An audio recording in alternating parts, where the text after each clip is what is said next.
After President Biden announced new sanctions on Russia, senior FBI cyber officials told U.S. businesses to be on the lookout for cyber attacks. Not the first time we've heard warnings from government officials. Last year, Energy Secretary Jennifer Granholm warned hackers could take down the U.S. energy grid.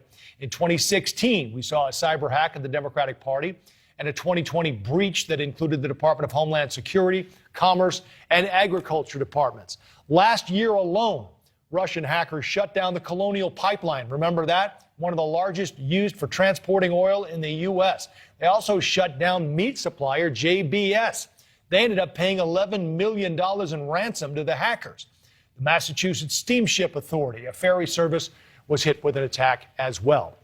Now, those hacks came from rogue criminals. But is the U.S. prepared for cyber attacks from the Russian government? Let's bring in now founder and CEO of Reach Out Technology, Rick Jordan.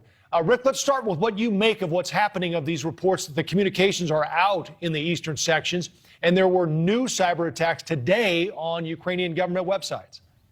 Yeah, it was interesting this morning. I was about to go on when that news was breaking on another network, and you paint a grim picture as far as what's happened over the last 5 years in the United States, and now in the Ukraine, things are looking pretty grim. I know just this morning 2 banks were hit as well, and you found individual citizens that showed their balances in those accounts as $0. That was quickly resolved, but that's pretty scary. These cyber attacks really, in my opinion, are a form of psychological warfare using technical tools. Yeah. Because it's really just lowering the morale of all the citizens in the Ukraine. Well, we touched on it on the way into you there, and it's what I thought about today, is how these were Russian gangs that have essentially crippled our infrastructure. I mean, Russia has said that they didn't have anything to do with it, but we haven't really seen what the Kremlin can or is willing to do, right, or might do during this invasion. Sure, no doubt. And we do have historical evidence that this is how the nation state of Russia operates, is they have state-sponsored criminals, as you've said, but they will fund them. So it's almost adding like a layer of anonymity so that the Russian government has plausible deniability in some of these scenarios, but they're still saying, hey, go out, and it's almost like free enterprise to say, go attack America. We got your back. When they shut this pipeline down, it seemed like we all thought, wow, and I think we were all sort of surprised that it was as easy as it was. I'm worried about something we haven't thought of, and when that happens, it's critical, right? I mean, we're talking about power grids and food chains and satellites and communications. What worries you the most about what could be targeted? For sure. I think satellites is probably one of the biggest ones that I would think, because that controls a lot of communications. It's not just cellular networks like the Ukraine is getting hit right now. At least we would assume they're getting hit right now. But it is every day that U.S. satellites get hit by nation states like Russia and China, whether it's lasers shined at them, cyber attacks, and they're small enough to where they don't make too big of a dent in day-to-day life.